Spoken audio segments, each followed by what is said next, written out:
Hello, folks. Welcome back to World War II TV, the last show of the week. And again, a quick thank you to all the new patrons and channel members who signed up over the last couple of days. Most appreciated.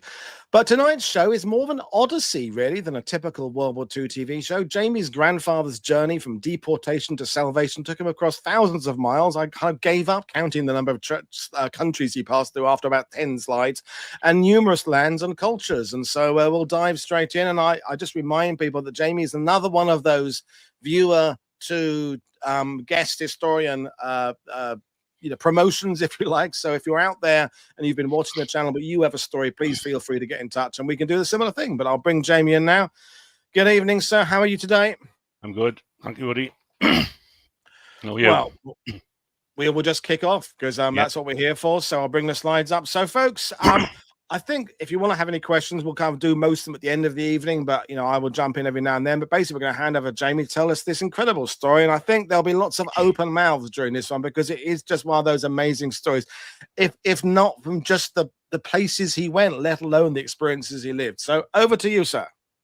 Right, okay. So on this slide is my great-grandparents, Mieczysław Ranachowski and Alexander Lenjon, on their wedding day in 1922.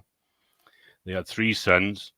George was born in 1923, but he died in infancy. My grandfather, Witold, was born in 1925, and his younger brother, also Mieczysław, was born in 1927. My great-grandfather was a veteran of World War I and the Polish-Soviet War of Independence. And these photos of him in his when he was in his service, and then the second photo is when him and his army buddies were demobbed. But unfortunately, the 3 soldiers with him are not named on the photo, so we don't know who they are. So following his service and being demobbed, he then became a Gimna secretary in the local government structure of Poland. Firstly, in Western Poland, from the area he was from, sort of west of Warsaw. Then in 1921, he was transferred to Eastern Poland, where all the borderlands was in a mess from the war. So he was in several towns from 1921 until finally settling in Motol, where they were until the war. When he was transferred, his younger brothers Victor and Stefan, also veterans of the War of Independence, came initially to work with him, and then they became Gimna secretaries in their own right. And due to the state of Eastern Poland, where it was ravaged so much, the Gimna setup was really important in rebuilding the old province. So the province was mainly agricultural. So if you go next slide. So in 1930, my great-grandfather's office set up a co-op creamery where the local farmers could bring their cow to a wooden hut, and they would be milked, then churned by hand into butter, and then sold at markets. It was that successful that by 1932, they was able to build a concrete block building. And the photo shown on the left is this building just after it was built. And in amongst the people in the front is my great-grandmother, is my grandfather and his brother. And one other thing, when they got to this stage of the building, they then went from hand to mechanical churners. They then did a similar setup in 1935 for farm crops. But the one issue that Motol had, due to its proximity to the Yazelda River, it was prone to flooding. So in and around 1934, they set up a canal initiative where they set up a labour tax, and they gave the residents 2 options, which was pay the tax, which would fund workers to build the canal to redirect the water, or if they gave a set amount of hours to do the canal themselves. And most people chose the second option. And this photo on the right is in around that time. It's in the garden by a well, because of how much water was in the area. My grandfather said that pretty much every house in Motol had its own well. And in this photo, from left to right, is Mr. Jurgensen, who was a friend of his parents and a landowner. The 2 gentlemen next are unknown. Then it's my great-grandmother in the middle. Next to there, and on the right, is Mr. Matuszek. He's the mayor of Motol. The next guy is unknown. And then the guy on the far right in the uniform and riding breeches, that's my great-grandfather. And then the two boys kneeling is my grandfather and his brother Mitek. Wow.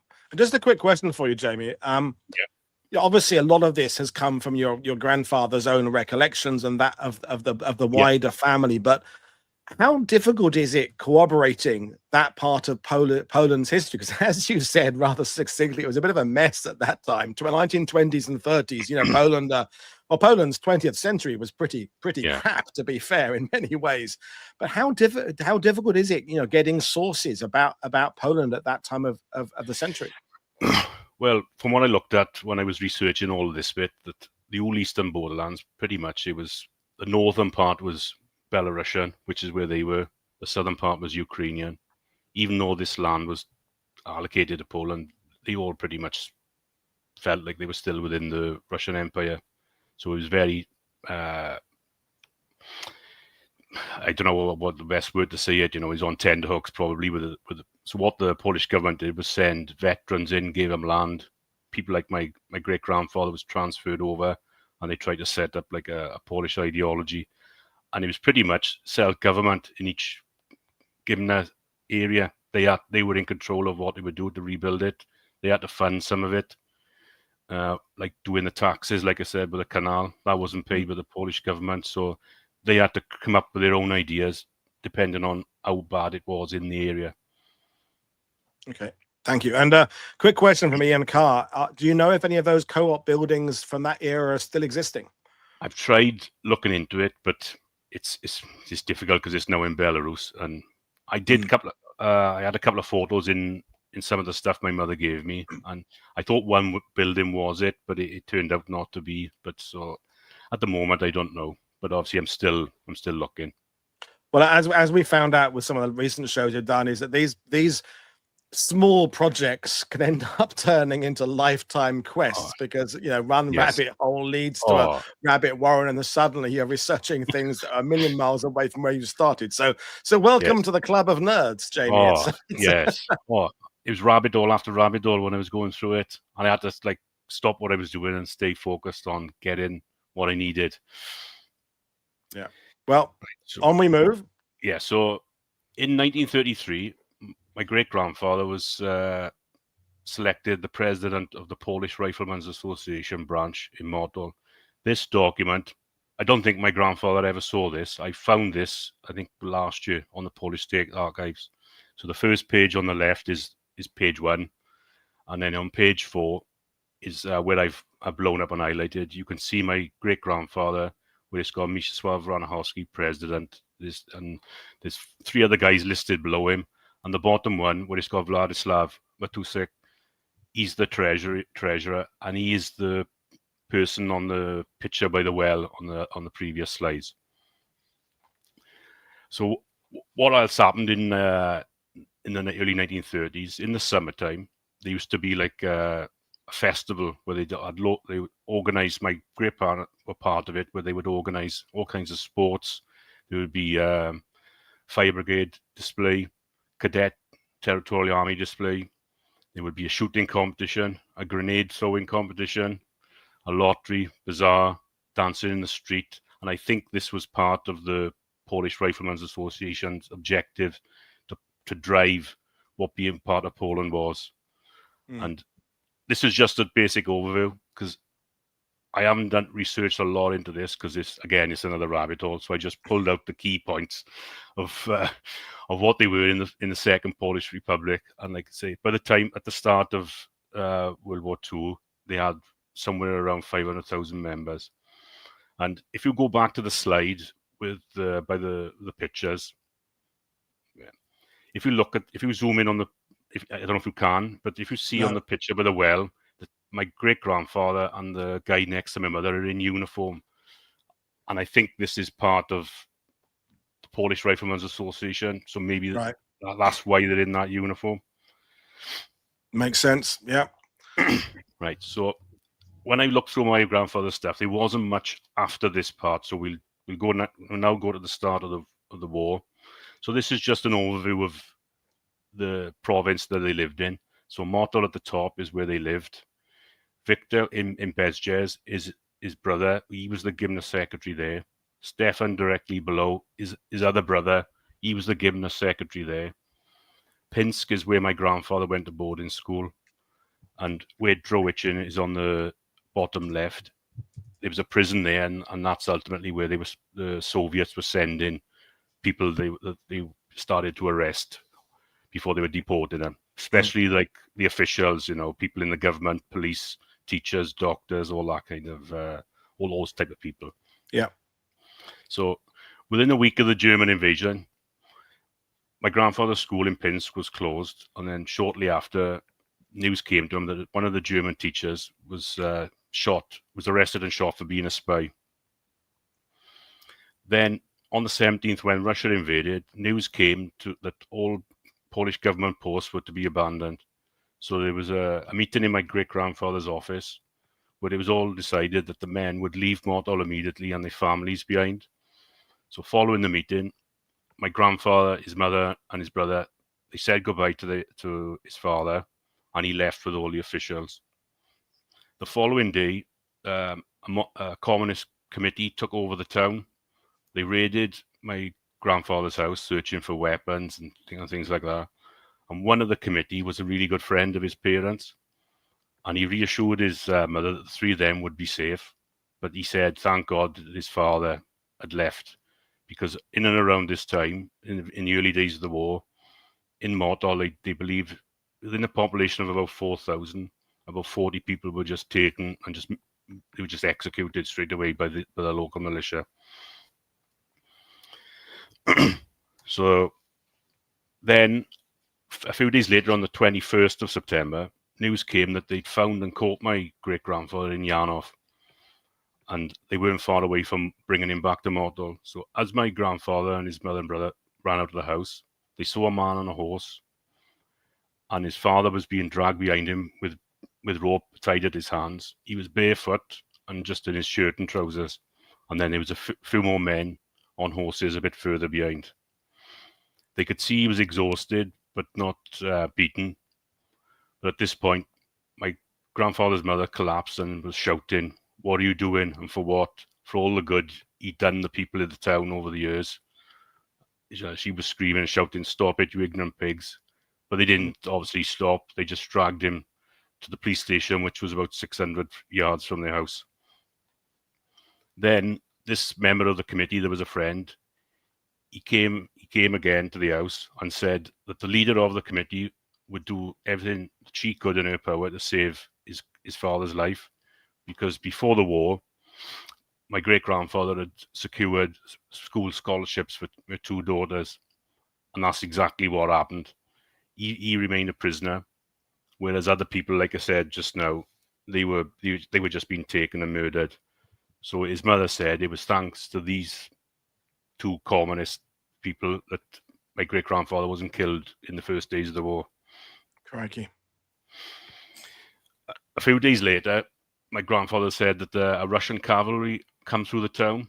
And I thought this bit was funny, because he described them as large men on small horses and didn't look as smart as the Polish cavalry that he'd seen before the war. So because he was like 14 and a half, just a little bit over at the time. So it's probably hatred for him and perception and that, but that's how we described them. And then what they did, they dropped off some officials and some NKVD, and then they just moved on. The Communist Committee was still active, but the local militia that was then disbanded, and some of them were arrested and never seen again. So they were even doing the same to their own people. Shortly afterwards, they were evicted from their house then by the NKVD, and they moved across the street into a part of a house that was owned by a Jewish shopkeeper. And then his father was transferred to Droitchen prison. So this is around end of September 1939. In October, his mother sent him back to school in Pinsk. And there were several stories obviously going around. Pinsk had the Polish riverine flotilla, and they became overrun. And there was talk about them that the Polish Navy scuttled it to stop the Russians getting the ships. Then Russian tanks were passing the school, and they headed to the 3rd of May Square, and there's loads of places of worship there, and they were opening fire on a synagogue. And when they were doing that, there was an Orthodox bishop praising the attack, and then little knowing that the next day they fired on his church and sent him to Siberia. So they were just causing mayhem across the whole area. In December, his mother then moved from Model down to Yanov, where Stefan's name is located, and they moved into a Roman Catholic vicarage. Stefan and his family were already living there, and it's here that Stefan had told them that when my great-grandfather left on the 17th, he went to Yanov, met with Stefan, and while they were outside talking by the porch of the house, communists from Model had spotted them, arrested the two of them. They took my great-grandfather back there, and Stefan was locked up in Yanov. But somehow Stefan's wife managed to get his release somehow. But at the same time, their other brother Victor had moved to Yanov to get away from the same issues. So I don't know if the plan was they would all escape to Romania together, but obviously that didn't happen because they arrested two of them.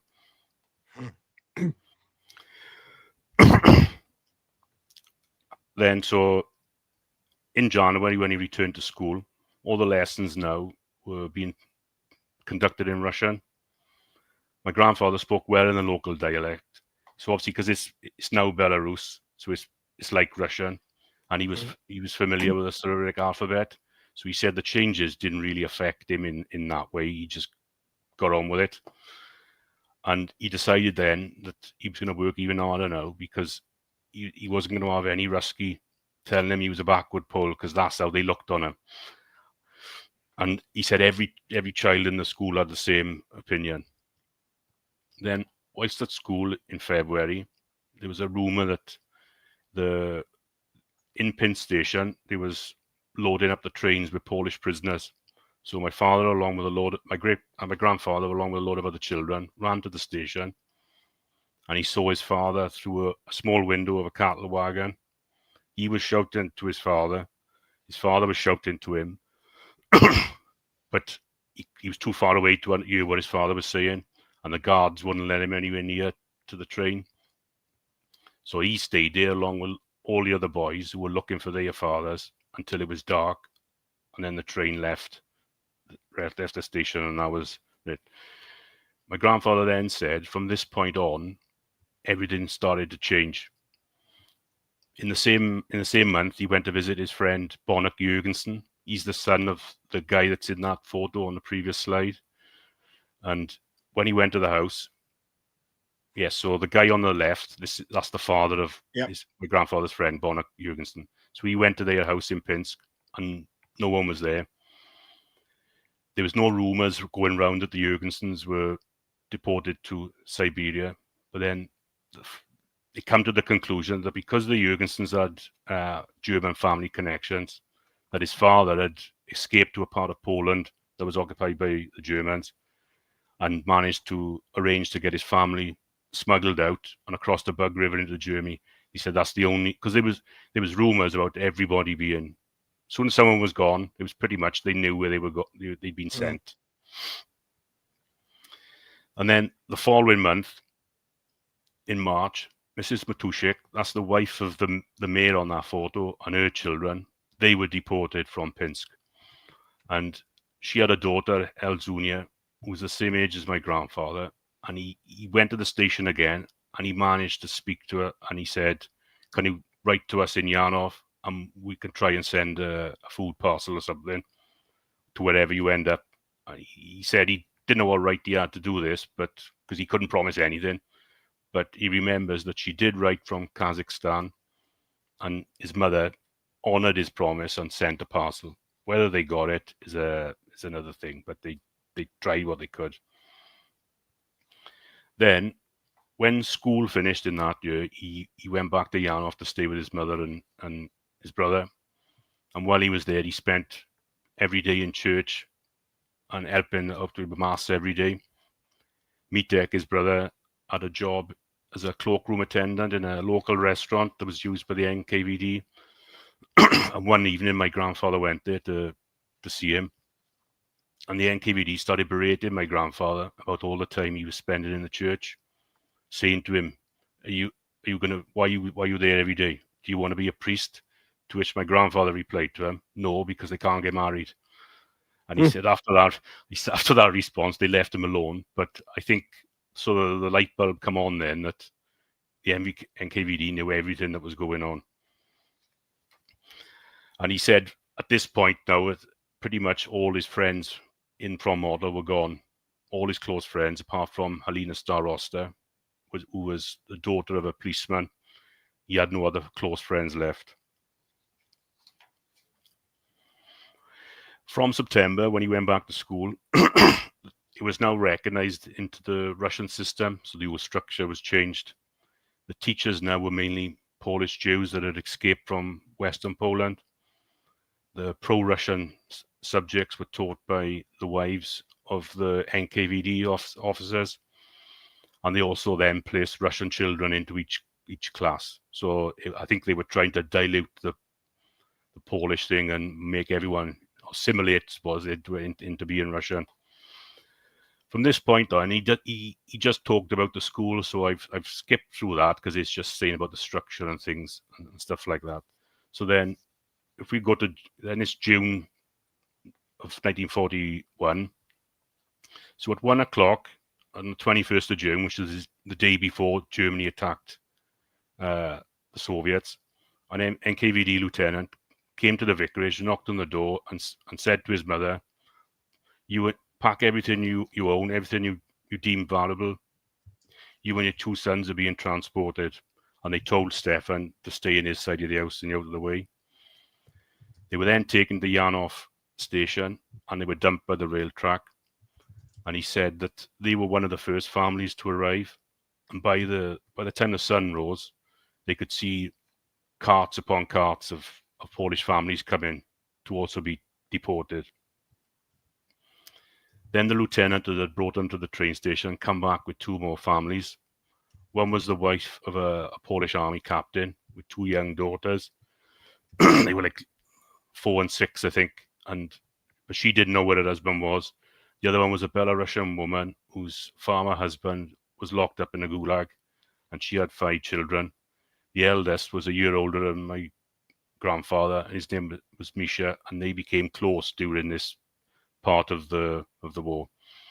They were made to wait there all day, and it wasn't until like late in the afternoon that the train pulled alongside the track, and they was told to load up immediately.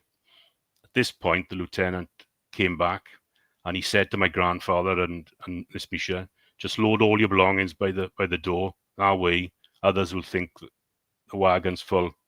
And once they finished loading everything up, he told them all to get in, and he shut and locked the door behind them, and they could hear him telling other guards that there was no room in this wagon, and it was full. So, and he said his mother had said she wanted to thank him for that because there was like 12 of them in there, and these wagons were known to have like 20, 30, maybe more people just rammed in them. So, but they never saw him again. They then pulled out that evening, and the following morning they pulled into Pinsk to pick up more wagons of Polish families being deported. And after coupling the wagons up and they started to leave, they could hear people who were gathered there to see people being deported to tell them that the Germans had invaded the Russians and they were making a quick advance and they'd be routed very quickly. And they were, he said you could hear them saying, "You won't be gone long," which is a bit ironic, really. But and then what he said on this journey, he made a note of every place he could. That's how I've been able to create this, because this is off Google Maps. It's not the actual train route, but I've just mapped every town on every stop he said he made. And what he did say is that at each designated stop, they called out 2 from the wagons. They were with buckets. They were then put under guard and they were taken to like a kitchen to get some soup. And then they were put back on and they were on their way.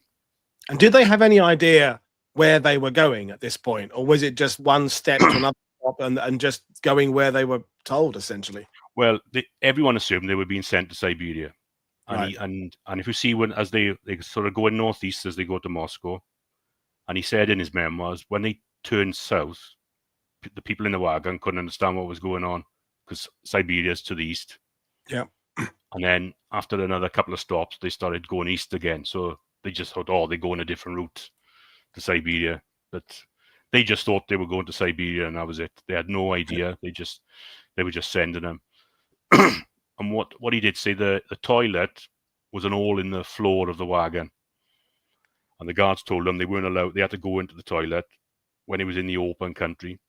But my grandfather, his Mitek, and this Misha, they tried to hold off until they were in the station, just to do it out of spite, just their way of getting back at them. Wow.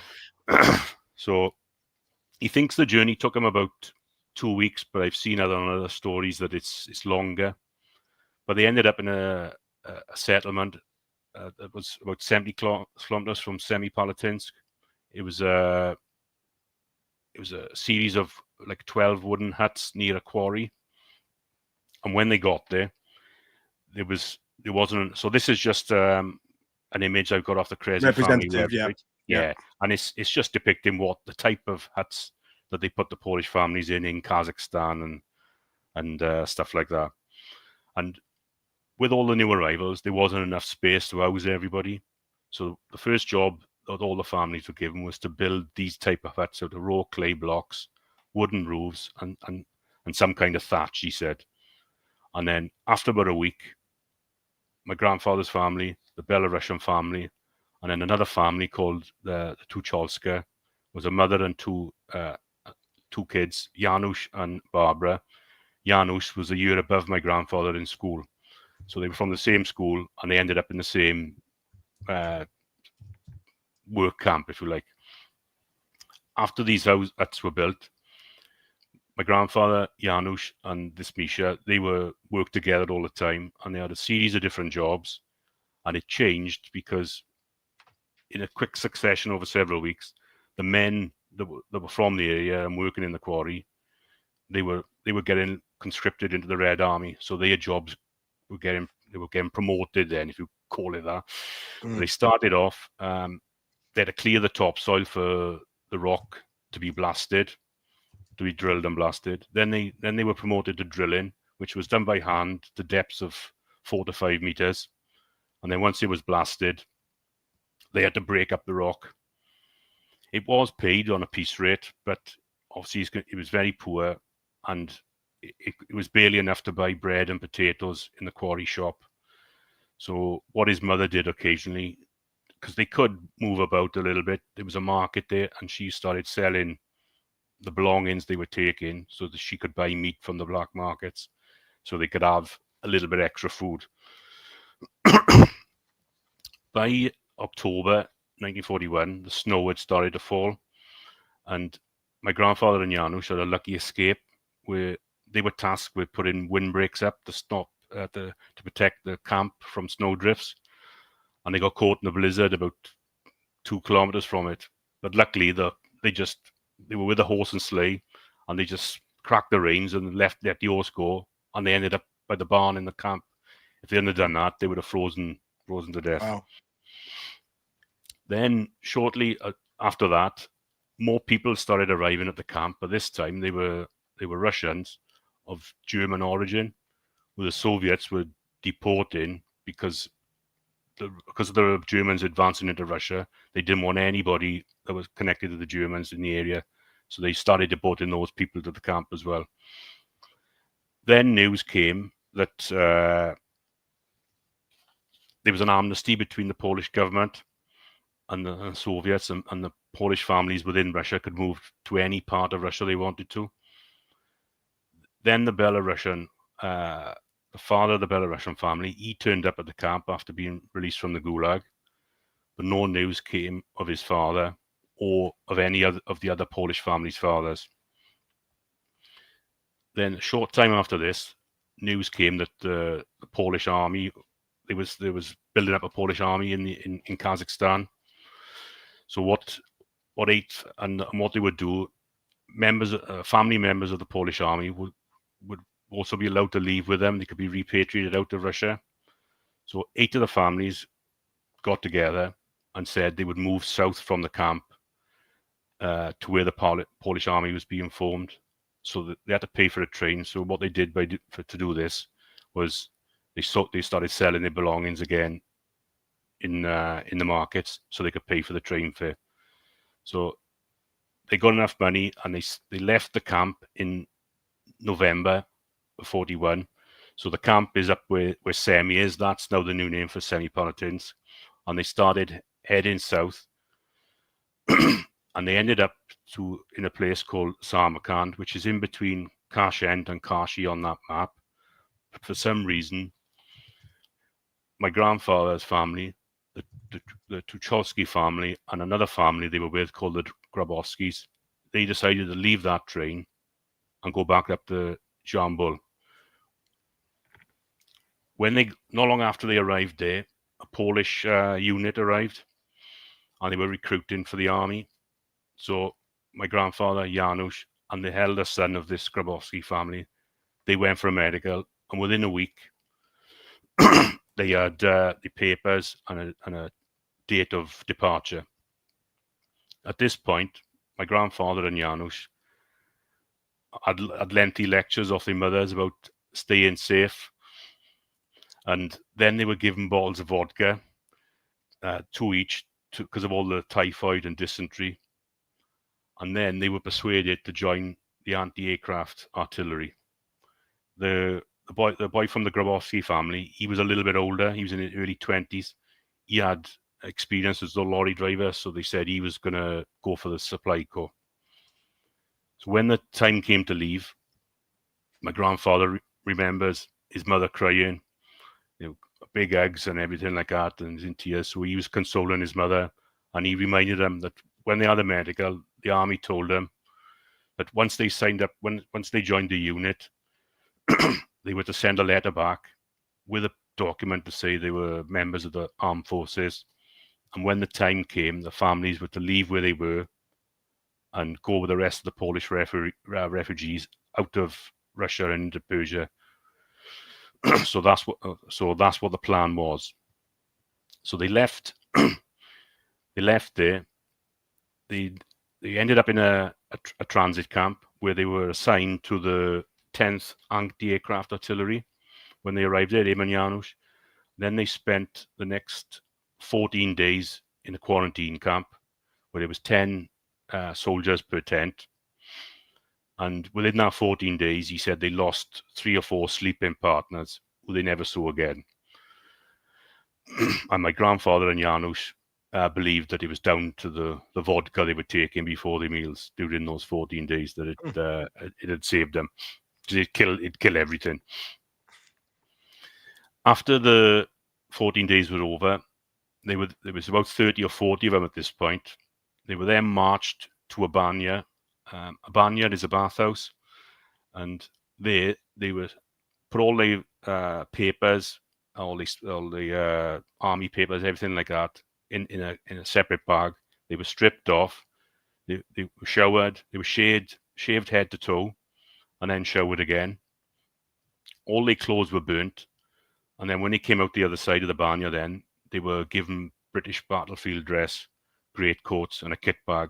And again, these photos are off the Cressy family website, and it's around the time, and you can see there's a group of soldiers there in the battlefield dress. Nothing. So it's just to depict roughly what it was like. Yeah. That's it. So from this, then they had to march another 8 kilometers to where their batteries were. So halfway on this march, a sergeant major met him. He sent the sergeant who was marching them back to the previous bathhouse. And on the rest of this march, this sergeant major approached my grandfather and said to him, "I know who you are." He said, "You're Ranachowski. Your father's Mieczysław." And he said, "I served with him in World War I."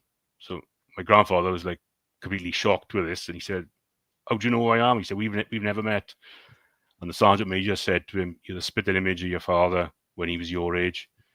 And then my grandfather says that after the war was over in the UK, he met this sergeant major again. So it's a bit. I haven't been able to trace the guy because he doesn't mention his name. But it's crazy that he met a guy in Kazakhstan who served with his father, and he met him again after the war. When they got to the next transit camp, they were assigned to the unit, and he said this unit then stayed together until they arrived in the UK. From there, they said they weren't going to stay in this camp long because they were told them that we were heading for the Caspian Sea and then on to Persia. So at this point, he wrote a letter to his mother telling them that they were leaving, told them that the clothes were burnt, so don't bring any stuff, that kind of thing. And then they marched then to the Caspian Sea. Along the route, they stopped in another bathhouse near Samarkand, and I've left this in because it's quite funny because of my grandfather's sense of humor, that in this bathhouse, all their uniforms and their kit bags were fumigated, and they were put into the bathhouse, showered, shaved head to foot, showered again. But this time, he said, they were showered by female bath attendants that only wore scanty aprons. And he laughed, saying that all the young soldiers found it a bit embarrassing. So, but that was my grandfather's sense of humor when I was growing up. And I thought it's quite funny that he mentions that type of thing when this is all going on. From that bathhouse, they then caught a train to the Caspian Sea, where they were fumigated, shaved. Then they went to port, got on a ship, and then they headed for Parlevi. They arrived at Parlevi in the evening, but they didn't dock until the following day.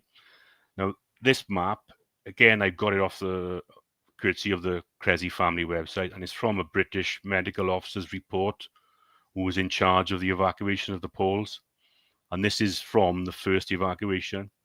And I don't know if the people can see that on this map, there are 4 camps. So Camp 1 is on the east side of the harbour. That was the initial dirty camp on the beach. Camp 2 is in the harbour itself. That was the Polish headquarters. Then Camp 3 on the far right, that was the clean camp, and you can see dotted lines around it, which what they did there, they put barbed wire and stuff like that to separate the ones who'd been fumigated, and depending on their health, they were put in there. But then the Soviets and the Iranians put pressure on the British and the Poles to get rid of Camp 1 because there was too many local people coming into the area and they didn't want to spread any disease. So they made them set up Camp 4, which is next to the clean camp. So what my grandfather said was when they disembarked, they were marched onto the beach and they were lined up in rows of thousands in their units, and they spent several days sleeping on the beach until it was their turn to be called up and fumigated, clean, shaved. Everything was done. It was all the same again. The uniforms were clean. They were shaved head to toe. And if you go to the next slide, so this is from the same report. It's an overview of the first evacuation, which took a place of over 12 days. And you can see where I've highlighted in red, they actually evacuated nearly 45,000 people. That's men, women and children in 12 days. And a lot of these had to be assessed by the British medical teams and healthy, sort of okay, but full of lice. And then people had typhoid and stuff like that. So what my grandfather said, once they were fumigated and showered and shaved and dressed, they were taken then to a series of trucks where they were loaded on, 20 per truck in a convoy of 50, and they were driven by Sikh army drivers. This is a bit of an overview. Again, it was a massive report, and I thought I can't go into it, so I just thought I'd chuck a little bit on. So it's saying about the issues they had with a number of people coming in. In the first evacuation, they were using local drivers, and they were unreliable. And from Parlevi, they then took them to a camp called Kazvin, and they had to leave due to the road and everything because it was through a mountain pass. They had to leave in the morning to get there by nightfall. And what my grandfather says is when they were on these trucks, they went through a mountain pass that was full of 8-pin bends, had a great at a great speed, and he said it was a ravine about 200-300 meters below. So he said it was pretty scary, especially when they were going around the hairpin bends. Then they stopped for several days in a camp just outside Tehran. And while they were there, they were able to go into Tehran, and there was a Polish compound housing Polish refugees. There were civilians that were going to be then shipped on to different parts of the British Empire. So my grandfather went there to see if there was any news of his mother and brother. He saw a Mrs. Kozak, who was a teacher in his school, and she's from Mortal, but unfortunately she didn't have any news on his mother or his brother. So from there then, they were shipped then to another transit camp that was west of Baghdad, to an RAF base, and it's marked in the middle of this. It's still an airport now. So they spent a couple of days there, and then they were taken west again, but this time by British drivers, who took them to a large transit camp just outside Jerusalem via Damascus. And it was at this camp that the whole division was told that they were being sent to the UK to strengthen the First Corps. So they would be moving on shortly. So they were then sent to the Suez Canal, down the canal, and they were shipped to Durban by boat. And just to interrupt there, I think we all need to just take stock of just the incredible journey your grandfather's been on at whatever age he is by now, and to just try and comprehend, 80 plus years ago, the amount of cultures he's bumping into, the language he's hearing spoken around him, the different peoples, and yet at all that he's still intent on finding out about his family, all those, I mean, thousands of miles away from where he started. It's someone said in the cyber earlier, no, people in 2025 think they're well traveled. I mean, it wasn't all fun and games. There was deportation. It was trying to get, but extraordinary story. I mean, it makes the people who just, from, I don't know, Britain, who went down to the drill hall and signed up in the Territorial Army and then gradually became a soldier over the basic train, makes their journeys seem really dull and ordinary by comparison to the stuff your grandfather was. What age was he in 42? He's so he was born in January 25, so he was just turning 17 at the the time. So when he got into Palev, he just turned 17, because it was April, because of these photos that are on the screen now in South Africa. The little bit I got in the middle is on the back of the photos, and I got that translated, and it says Peter Maritzburg, South Africa, July 1942. So that's how I knew he was in the first evacuation, because the next one wasn't until August, September. Wow. And at this point, he's 17 and a half. Good grief. Yeah. And we did a show a few years ago about how vital Durban was and South Africa was as a port for just, I think it was like the third most used port in World War II. It was Gene Smith was the historian on that. And I had no idea that so many people had passed through South Africa from different directions. There's all the Australians and New Zealanders going up, and then there's your grandfather's case kind of coming down, then going back up again. I mean, it's extraordinary. I mean, absolutely extraordinary. So now we got the pictures up here. I didn't put a close-up of it, because when I tried to do it, it went a bit fuzzy. But in 3 of these 4, because at this time, he got about 12 or 14 photos of when they were in this camp. And a lot of them, they'd hold in like a toy bear. Right. So I looked into it, and it's obviously, then I figured out it's the mascot of Wojciech the bear. Because they were, at this time, he's part of the artillery. Right. And then, of course, me and my wife Sham were like, "How's he got so many photos?" And then in the photo on the top right, he's kneeling down, pointed to something, and it's where I've tried to zoom in on it. So I don't know with the box, but you got the red.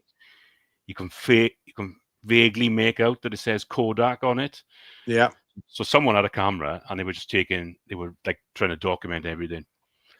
So they were shipped from Durban to this camp, And he said they then spent several weeks, so they were fumigated and everything again. They Again. spent, again, yeah. And he said one of the guys didn't want to do it, and he said he committed suicide first.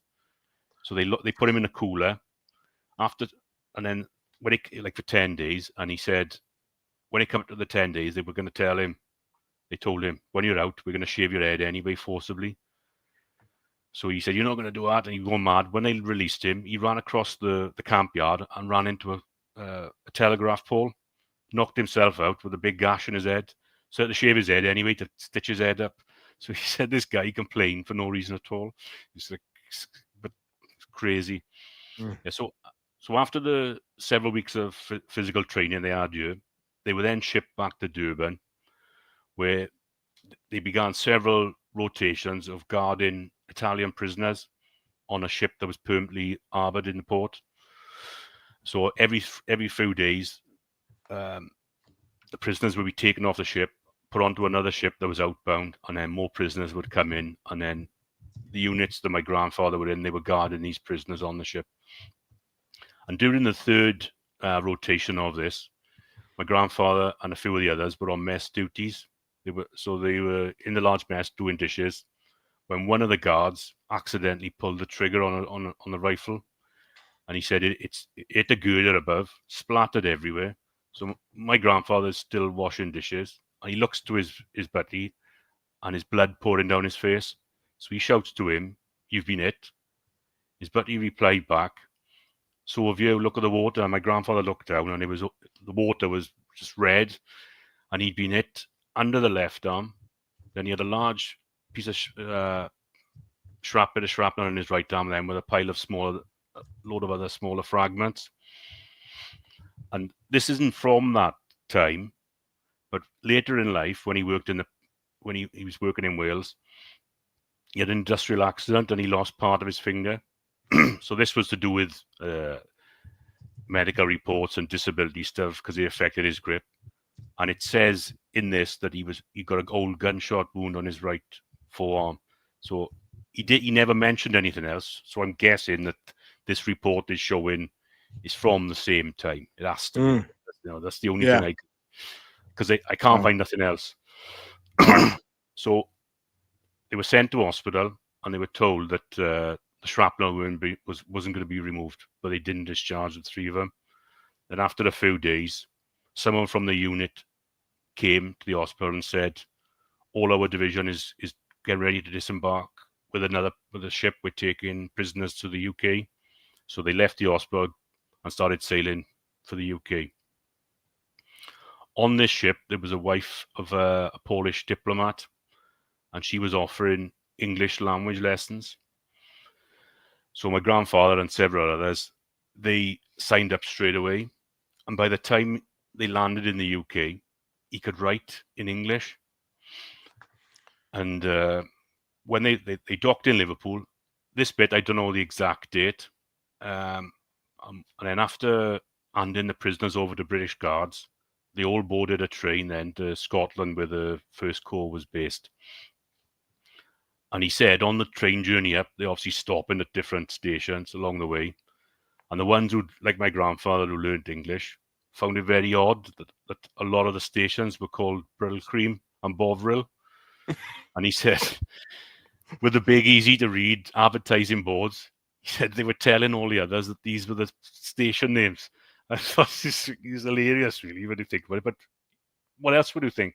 You pull it in. Yeah, no, it sounds daft to us. But if you're looking out the window and you see a big name on the side of a wall, you're going to think it's where you are. Yeah, you're welcome to Brooklyn, population 73. Yeah. Wow.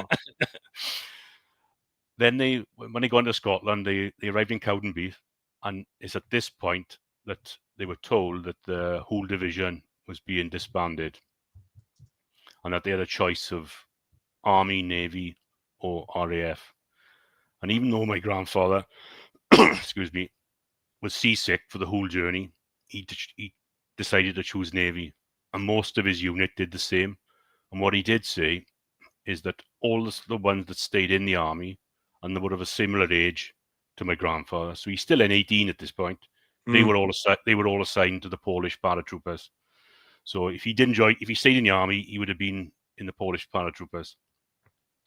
Well, I guess he'd seen quite a lot on land at this point, and a bit of the sea. So, I mean, the old adage to join the Navy to see the world. Well, he'd seen most of it already, but there was still, I guess, yeah. Well, anyway, it's an amazing. I mean, if we stopped the show right now, it would still be an amazing journey. We're not even halfway through the story yet. Crazy, brilliant stuff. So, all the ones that chose Navy, I think it was about 40. I think he said. They were then shipped to Plymouth, where they began 4 weeks of basic training. Again, these photos are in his collection that I have.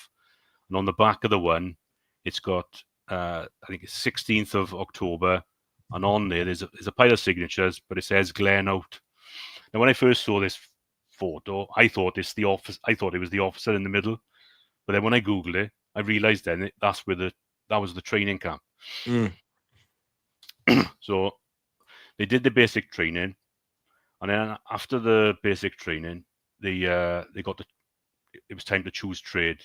And because he was a grammar school boy, he initially volunteered to be a radio operator, but all his buddies were choosing gunnery. So he decided he asked to change to gunnery, and he said that this was a lucky decision because 3 other boys who was in this basic training, they went for radio operator, and they were all allocated to ORP Orkan. And he said that it was sunk in 1943, and it was massive loss of life. One of the guys that died was the NCO from his platoon. One of the radio operators was one of the few survivors, and he was also from his school back in Poland. And this is a report I found on ORP Orkan. And it says out of 229 crew, they lost 186. So he had another lucky escape there. So it's crazy. So he said shortly after they chose gunnery, they were transferred then to the Devonport Gunnery School. And he said at this point then they were allowed out and stuff like that. So for several nights in a row, they went to Plymouth amusement park. And after 3 days, he was banned by the people on the shooting gallery stores because he was winning so many prizes. And he said some of the other sailors were paying him to shoot for them as well. But then he said during the second week, ORP Slazak was in port, and they needed 3 replacement gunners. So 3 from the class, including my grandfather, was selected, and they had to pack up immediately and head for the ship. So just a quick question. Sorry to interrupt your flow, Jamie. But obviously he's got these photos, and this is based on his recollections. But he must have had either incredible photographic memory to remember, or he was keeping some kind of diary. But given that they're burning all their clothes, and he's been how many times he's now had his hair cut, and he's been defumigated, he obviously was keeping something all this time. Yeah, he did have a very good memory. He remembered a lot. But when they were doing the deportation, he said he had a diary and he was making notes of everything. He was writing everything down. But he said that he lost it sometime later. So whether that got burnt, I don't know. And then later in life, my mother said he was always making notes and writing stuff down, trying to record stuff. It makes you wonder whether even at a very early age, because you could have had known at 12, 13, 14 years old, he could have had no knowledge of where his life was going to take him. I mean, no. but I said it was an odyssey in my introduction there. It's like in a weird way, at the very beginning, the first movement, he kind of knew it was going to be something epic, and so felt this need to sort of record it all. Because it's one of those things, you when you're dealing with veterans and accounts, is that people have very patchy memories. Oh, I don't remember what happened now. I mean, I know there's an extraordinary amount of difference in this. It's not like he's spending weeks and weeks in I don't know, like some American, navigators just went from one desert training camp to another desert training camp. It was very samey, whereas your grandfather's going for very distinct journeys. But it's like he knew that this story was going to be significant before it even becomes significant, if that makes sense. Yeah, I think so. Even when I was growing up, and we spent a lot of time with him, and everywhere he went, if we went anywhere with a family, he his camcorder was permanently in his hand, Right. and he recorded everything. Most of his footage, when he left it recorded, and that's all you could see was his feet. But he was recording everything. So yeah, it's crazy. So when he got on board, he was allocated to number 3 gun, which is at the stern of the ship. And the close-up of the gun here is of his gun, and there's a guy on it to show the scale. It shows a bit. It's crazy that someone stood there. It's bonkers, really. But so he got that, and I've listed a bit of spec on the gun, and the number of gun crew. But he said when they got on board, he just got shown where his mess was, but they didn't have any time to be introduced to anybody because the bells rang and they were on escort duties immediately. So he was down in the mess. They were leaving the harbour, and him and one of the other new gunners were lying on the floor and they were puking their guts out. And he said he thought the world was going to end. He said it felt like his stomach was coming out of his mouth, and he said it was horrendous. And but luckily the destroyer they were on couldn't keep up with the cruiser, so they were sent back then to harbour. So he saved him a bit. He said he was laughing. But then the next several weeks, they underwent gun loading training to speed up the use, and obviously they had new gunners.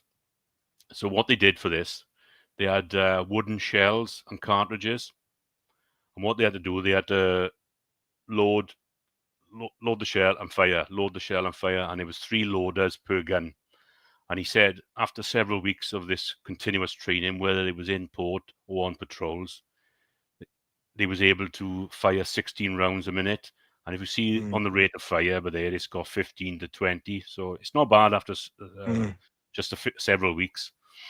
You know, this is the peak period of the mechanisms the British and the Commonwealth have put in place, reaping dividends. You know, the kind of not the panic of 1939-40, but the sort of the unpreparedness and the kind of it's amateur hour, if ever it was a thing, is well in the past now. 42, 43 are now, all the programmers are in place. When we had Kit on a few weeks ago talking about, you know, the anti-torpedo courses up in the Scotland for the Navy. This is the peak of all the earlier experience being put into practice, and everybody just being trained all the time, because there are going to be big events coming up, as we're going to get to in the presentation. So it's that creation of muscle memory, isn't it? And all across the UK there's just basically millions of men going through that day in, day out, repetition of whatever it is the task they're going to be doing coming forward. So it's fascinating that your grandfather's now part of this professionalism that's coming into the services now.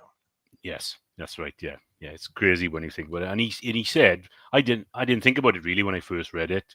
They could do so many minutes, but he said that meant because there was 3 loaders, they had to load at least 5 shells every minute. And he reckons they were, you know, the weight on them was crazy, like, you know. So you're doing that. That is the fitness you got to have to do that is incredible. Absolutely. And he then said, after they did this, they were back on patrols, and after several weeks, he still couldn't touch any food. He was being seasick all the time, until an old sailor said to him, "You'll feel much better if you eat a lot." He said, "Then you'll have something to be sick with." He said, "You got to pay your dues to the fish, and they look after you." And he said this advice helped, because he said, at least when I was sick, it wasn't half as bad. So it didn't stop the sickness, but he said at least the circle of life, Jamie. Yeah, you know. What goes in, what comes out benefits someone else. I've never thought about it that way before, but I will now think of the next time I vomit over the side of a boat that I'm helping the aquatic life. It gives a demonstration of your grandfather's obviously inherent kind of optimism and seeing the best out of things, and you know, and realizing that he's sort of got a lucky streak as well in some ways. Well, yeah, I think so. Yes. Someone was looking over him for sure. That's the definite. So the other thing he said was that number 3 gun was also the boarding party for the ship. Right. Yeah. So every time they were docked in Plymouth, they were sent daily for. Now he called it commando training, and he said they had small arms and Thompson submachine gun training. They had which included dismantling and reassembling in the dark until they could do it without thinking. They would run the assault course, drilling through mud, rope bridges, abseiling, and then they also they had to clear mock-up buildings that had moving targets and stuff like that. So I couldn't find any data on this, so I reached out to Chris Sams actually, and he said to me that the gun crew thing is all bang on. He said, but the boarding parties, they didn't have full commando training, but they had close quarter fighting training. He said, Right. but it's still good enough to be deadly, depending on what the mission was. So yeah, so he then said that at the end of January, they were sent to Liverpool for a major refit. And during this time, towards the end of the refit, his friends, Janusz Tucholsky, who he was in the camp with near Semipalatinsk, and a friend of his who we met in Iran called Kon Ludovic. Now, Kon Ludovic, he settled with my grandfather in Wales after the war. They were very close. I knew him growing up. He was a lovely man. And they stayed friends forever. Like, so they came on board as well. And then they went back on patrol for a few weeks. Then they had a week of anti-submarine exercises off Scapa Flow. Following that training, they were then selected for service in the Mediterranean. So then on the 19th of May, they formed part of combined convoy WS-30 and KMS-15, which part of it docked in Gibraltar on the 26th of May, and my grandfather's ship is one of the ones that docked there.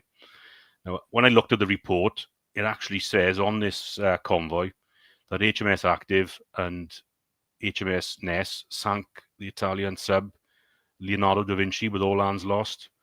But my grandfather doesn't mention it. I don't know if it's the size of the convoy or because they weren't involved. I don't know, but he didn't record that in there. But it's definitely in that convoy, and it ties up for when they did the anti-submarine exercises and things like that. Then, after several duties on patrols, escorting ships and things like that, they were on shore leave in Algiers, and him and another sailor called Bonac Bernalac. Bonac was another guy that was in his anti-aircraft battery that was formed in Russia. They went to town and ordered some food and a bottle of brandy.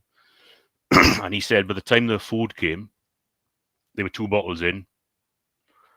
So they ordered another bottle to swill down the food. And then they came up with the ingenious plan that they would buy another bottle each and put it under the bell-bottom trousers and smuggle it onto the ship. But when they got to the harbour gate, the MP, he could obviously see that they were drunk. He wouldn't let them in because he said, "You got contraband." And he found it. And he said, "Right, you got to discard that." So instead of discarding it, they went around the corner and drank the bottles as well. So that's like 4 bottles between them. And then he said he can't remember the rest, but his buddies filled him in the next day. So when he got on board, they tried to put him in his hammock to sleep it off, but he insisted on going to the forward mess. But instead of going to the forward mess, he went into the ship's office where, when they was in dock, my grandfather was in there writing reports, and he was sick all over the office. So one of his other buddies, the other sailors, they cleaned it up for him so he didn't get into trouble for it. And again, I've left this bit in because I find it quite funny, because growing up, my grandfather wasn't a drinker. He'd have like the odd glass here and there. He was never a drinker. And I think reading this is probably why probably put him off. It's a bit crazy. Wow.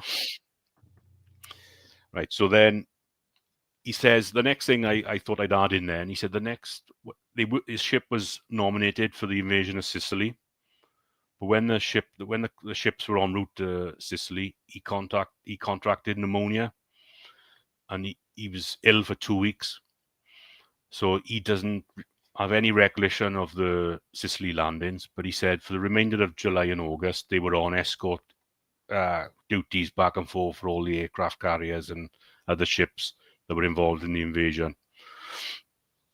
And then, following Sicily, they were then nominated for the invasions of Italy. So he said on the 3rd of September, they arrived off the coast of Capri and Salerno with numerous aircraft carriers, battleships, cruisers. And these are a couple of photos that he got in his collection. One is obviously his barrage balloons that are obviously way off the shore, and then the other one's a troop ship. He said the capital ships were firing on the beach, and then there was bombers strafing and bombing the shore. He said they couldn't see much of the landings because for the first half of September, they were escorting aircraft carriers. And then for the remainder of it, then for the rest of that month, they were on patrol duties protecting the large number of ships in the Gulf of Naples and around Salerno and Capri. So they were patrolling back and forth. But he said during this period, they suffered a lot of enemy aircraft attacks. And he said on one occasion, he said all the ships were firing at these German bombers. And he said he believed that they were using, this was the first time they come across the guided missiles. And HMS Warspite was hit by one of them and was bellowing with smoke. And he said the tugs came in immediately, started pulling it away, and then they put an escort around it. And my grandfather ship was one of them, and they escorted it out of Malta. And when I was going through some photos my brother had, these were in amongst them. And when I started looking at them, I turned them over. It's got Salerno on it. It's got the 17th of September 43, and it got Warspite. And on the other one, it's got Warspite, Salerno on fire. So these are actual photos of HMS Warspite when it was hit during the Italian invasion. Which I couldn't believe really when I found it. It was it's just like another thing. It's like it's crazy. And then he said they towed it to Malta. They replenished ammunition, supplies, and stuff like that. And then they headed back to the Gulf of Naples and carried on patrolling. And he said during this part of it, they had to go into harbour because a rope got tangled around the propeller. And while they were there, some of the sailors bought pistols and ammunition from the black market. And when they came back on board, one of the sailors shot his toe off so he could be discharged from the Navy. And he said that once he came out of the hospital, he had 6 months in the military prison. So it shows that the mindset of some of these, I don't know if you could judge people on it, but it's bonkers, really. I think you're absolutely right. We can't judge. It was a pretty desperate time, 1943. But yeah, incredible stuff. And we're now getting into the meat of it. I mean, the earlier stuff was incredible, but now we're into the lead is flying now. It's getting very serious. Yes. So the next thing during the next couple of months, they were doing convoy escorts back and forth. And he said he couldn't remember the date or the ship. I found this recently. But he said while anchored in Alexandria, a Greek destroyer started entering the harbour in reverse with his forward blows blown off. And he said all the different ships, all the crew was on the deck. They were all lined up cheering as it was coming in. And then when it dropped anchor, all the ship sirens blew and everyone was cheering. So I did a bit of research on it, and I found then that it was RHS Adrias that on the 22nd of October, it hit a mine near one of the islands off Greece. A British destroyer, Haworth, was with it. That tried to assist, and it also hit the mine and lost 143 crew.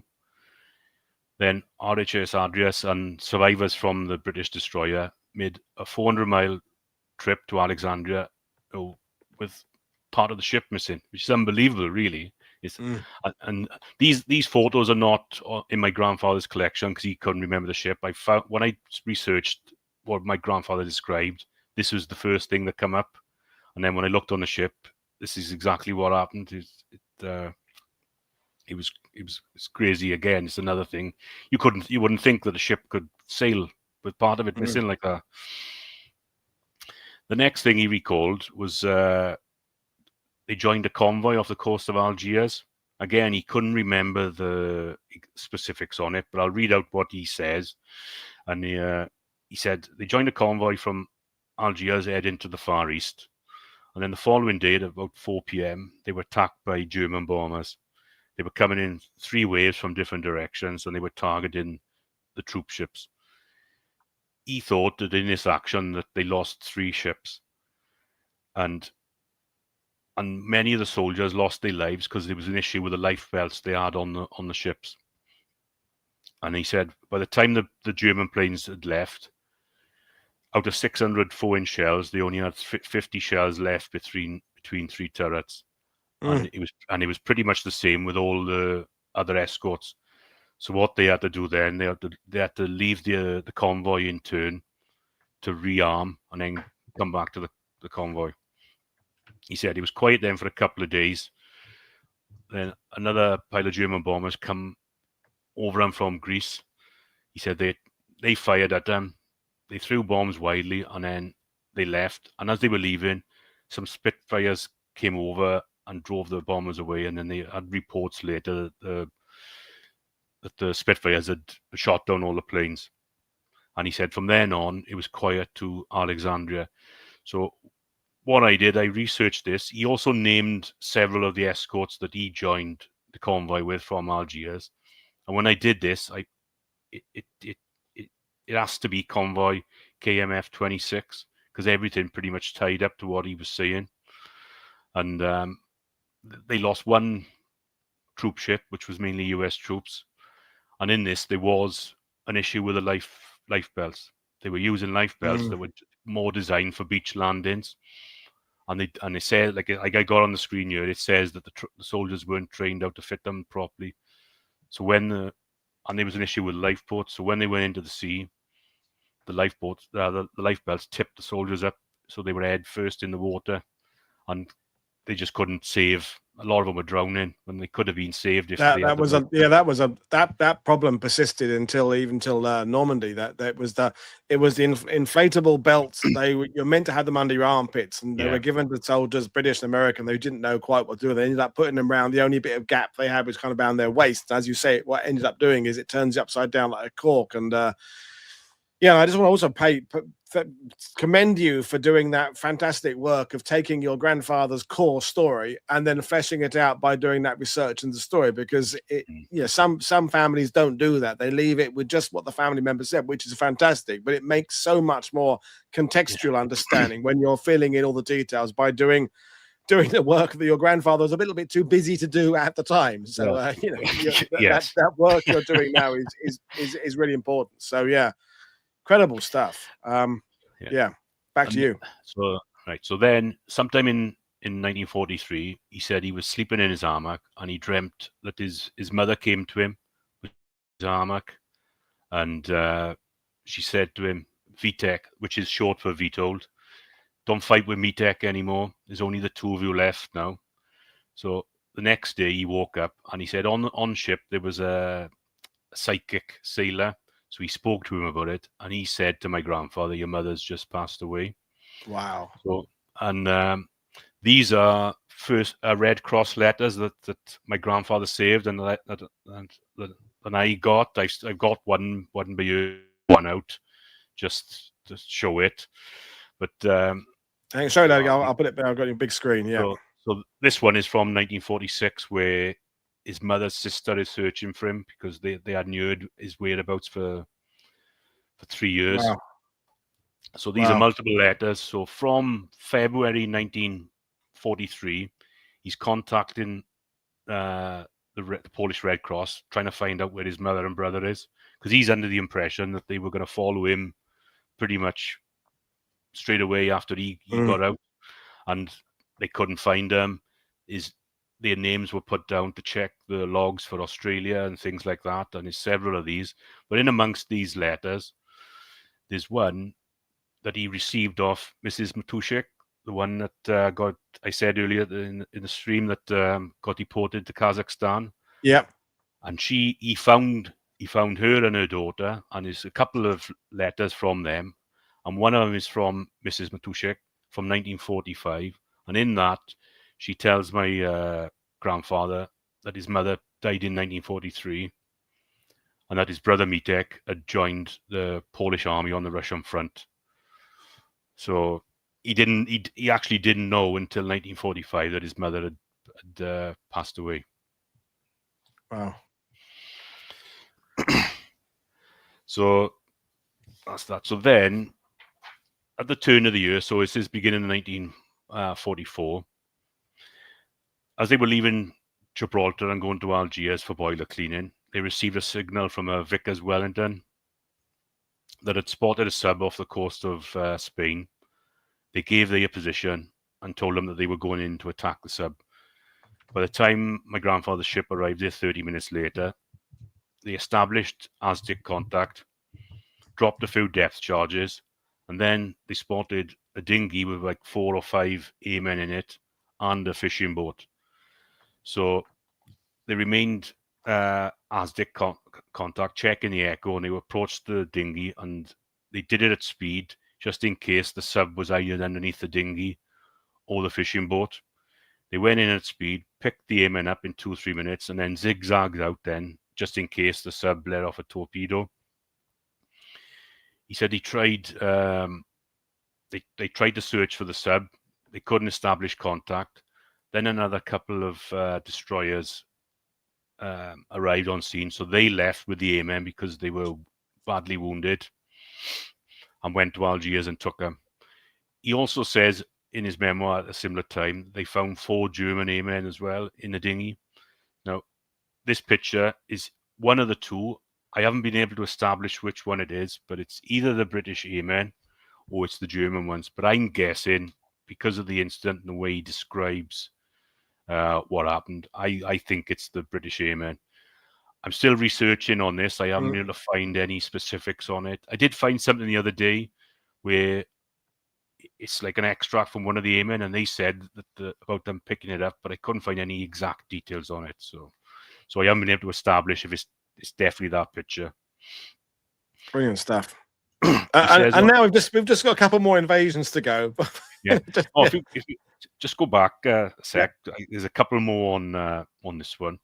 So he then says that they were traveling on their own from Italy to Alexandria, and a lookout spotted an airman in the sea.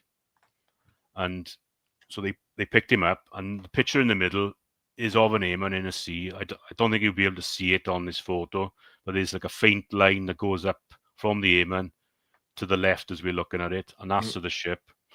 And when they got him on board, he said that he'd been in the sea for 72 hours, and his buddy was with him, but they drifted apart in the night.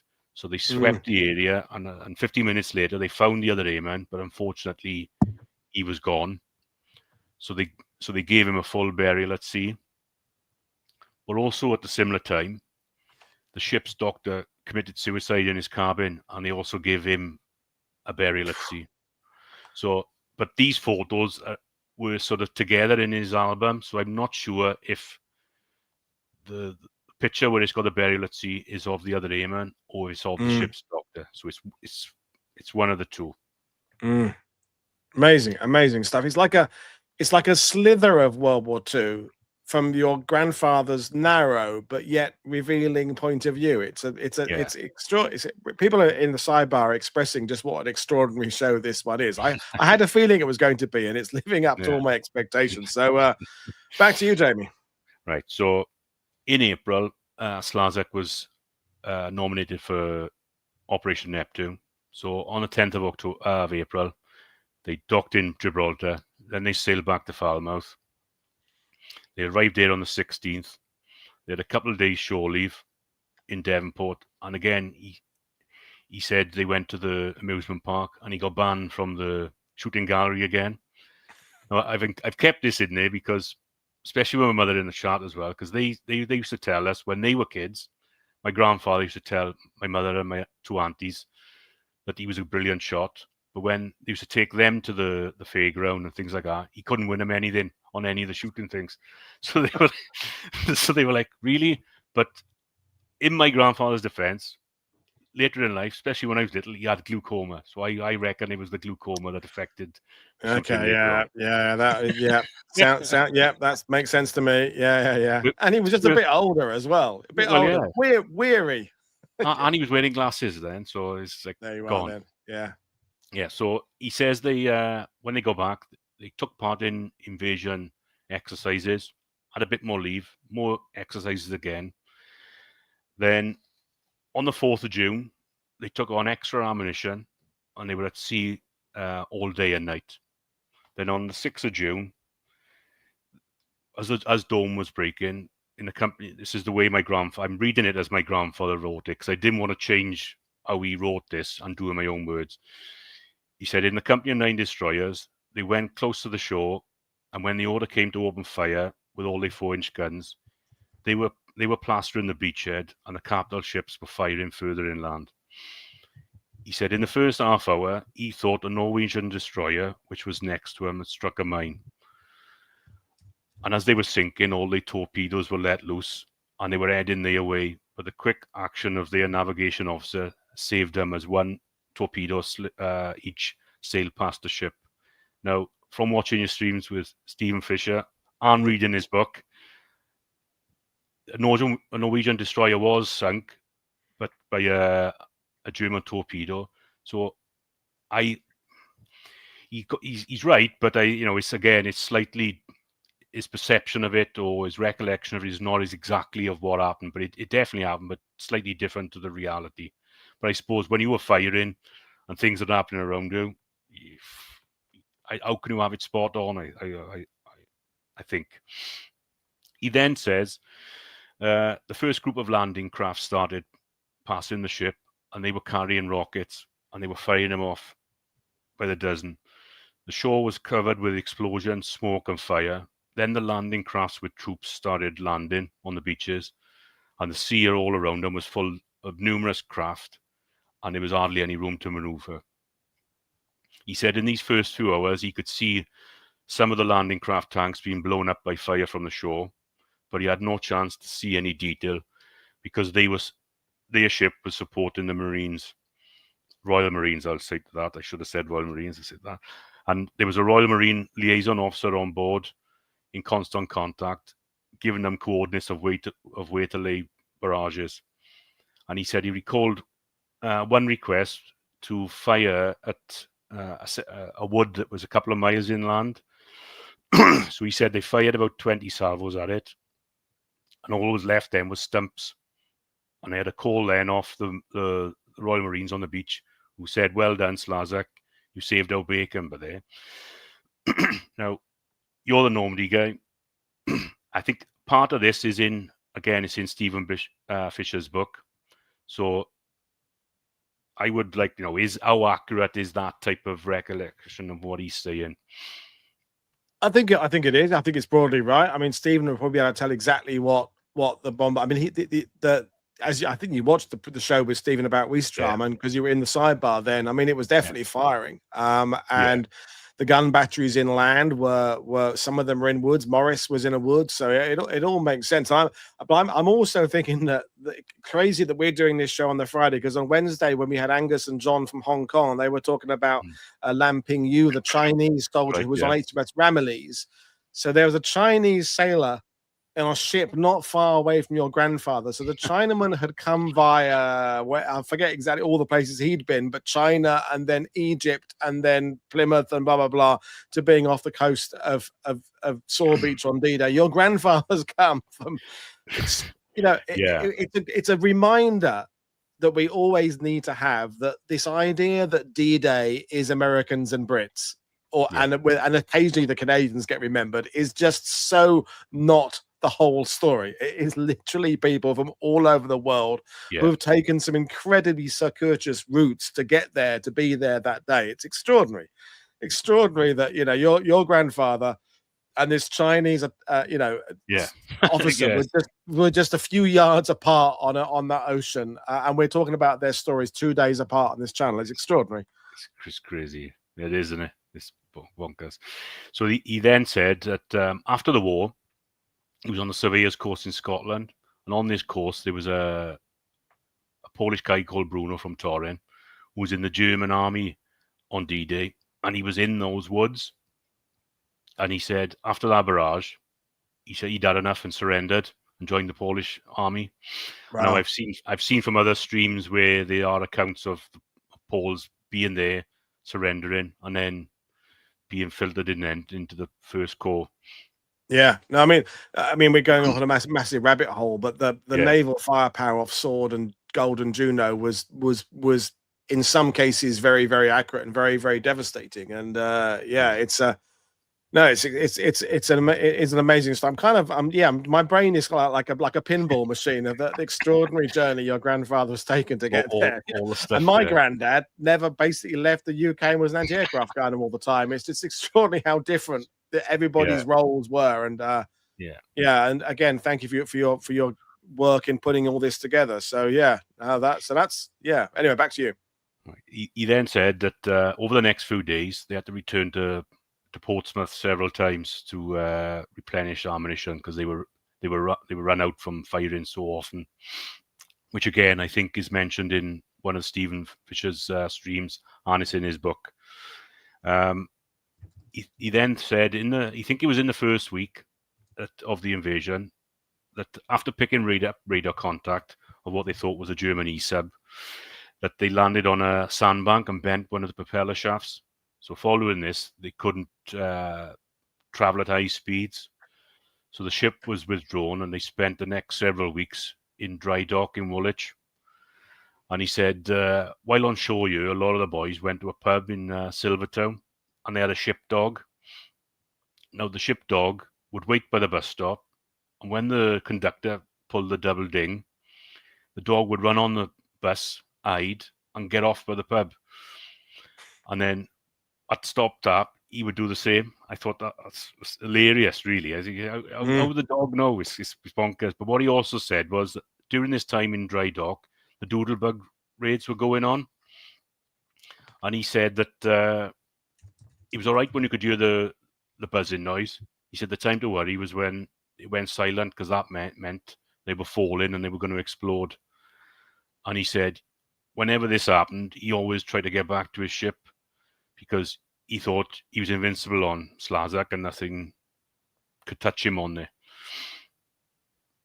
And so, it's quite ironic, really. He's got that mindset that he's all what he's been through. He's got on that ship and he's with all that crew, and he's like, he feels he's got a family again, I suppose. Is the best way to describe it. He then says on the 3rd of July, they headed back to Normandy. And for the next few months, they were protecting all the ships and crafts that were supplying the invasion forces. But on the 8th of July, ORP Dragon was hit by a human torpedo. And his recollection is it suffered about 40 casualties. And it was later sunk and used as part of the water breakers for the Mulberry. And then again, I looked into the ORP Dragon, and in this report, again, it says that on the 8th of July, off the beaches of Normandy, it took on damage. It had 37 killed, which is pretty close to what my grandfather said. Mm-hmm. And it was then used as a breakwater. So he then said on the same day, they spotted a frogman a few hundred yards off seaboard. My grandfather was in the wheelhouse at the time, and he said the Olicon gunner was firing at him, and he said he could see all the bullets splashing around him, but somehow this guy wasn't hit. So they pulled him on board. They got a German interpreter who happened to be Jewish, and he was interrogating this guy, and all he would give was his name and number, to which the interpreter said to him, he said, if you don't tell us what we want to know, we're going to throw you off the ship without the life belt, and we're going to kick you on the way. To which he replied to him, you wouldn't do that. He said the English are perfect gentlemen, and you abide by the Geneva Convention. So the interpreter then told him, this is a Polish ship, and I'm a Jew. To which then he said, so he then said the frogman started to panic, shake, and shit himself. I don't know whether my grandfather means literally or just he was like, oh, I'm in deep shit there. I hope it's literally. I hope it's a better story. Yes. Yeah, I hope it's literally as well. Yeah, and but then he said before he could answer any questions that they was going to ask him, a launch arrived, and 2 men from intelligence took the guy away. Again, I've started researching this. I haven't. I've seen a couple of things on the internet, but nothing concrete that something like this did happen. So I'm still looking, but the story is fantastic when he said it, especially the shit himself. But yeah, he then said after the Allied forces broke out of Normandy and they were advancing eastward, he said their flotilla then was based out of Harwich or Sheerness for the rest of the war. And he said they fired their last salvos in February 1945 at some German planes that had strayed into the area off the coast of Holland. And he said then, while they were here, they went to Isle of Sheppey for more boiler cleaning. But the ship was covered in cockroaches as well, so it had to be fumigated. So they were put into barracks, and the ship was sealed up and filled with some gas. But one night in the barracks, the petty officer for number 2 gun got drunk and said there's whiskey in the captain's cabin, and he was going to get it. Some of the other sailors tried to stop him from going, but he managed to escape. And they found him 3 days later dead in the captain's cabin after they reopened the ship. So it's crazy. No need to die, but people's mindset, they get drink of them and they just want to get more drunker, and it was a needless death, really.